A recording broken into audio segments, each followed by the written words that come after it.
In today's video, I'm going to teach you how to add new people in payroll in QuickBooks. By the end, you'll be able to add a new hire from start to finish with confidence so payroll runs smoothly and your records stay compliant. First, sign in to your QuickBooks account. From the left navigation, open Payroll, then choose Employees. On the Employees page, select Add an Employee.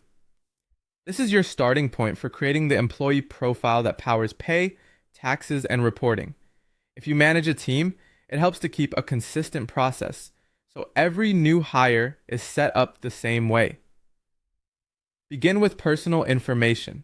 Enter the employee's full legal name exactly as it appears on official documents, their home address and email address if you plan to give them access to their employee portal, their social security number or tax ID, and the hire date. Accuracy matters here. Mismatches can cause tax filing issues or delay year-end forms. If you're waiting on any item, save what you have and come back. Just make sure you have the correct W-4 details and identification before running payroll for the first time. Next, set up how the person is paid. Choose whether they are hourly or salaried.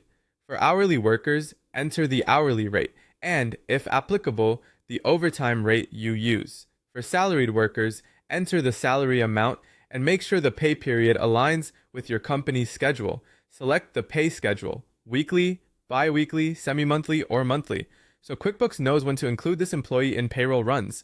If you plan to pay by direct deposit, turn that on and be prepared to collect the employee's bank details securely. Direct deposit reduces paper checks and helps avoid missed payments due to holidays or mail delays. Now configure taxes and deductions. Use the employee's W-4 to set federal withholding and add any required state or local withholdings based on the work location.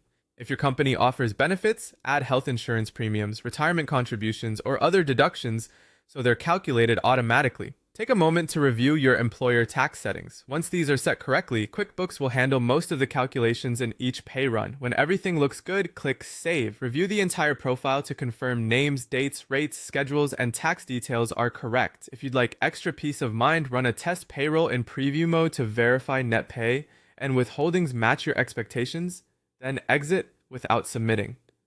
That quick check can catch small setup errors before they affect a live payday. That's it. You've added a new person to payroll in QuickBooks.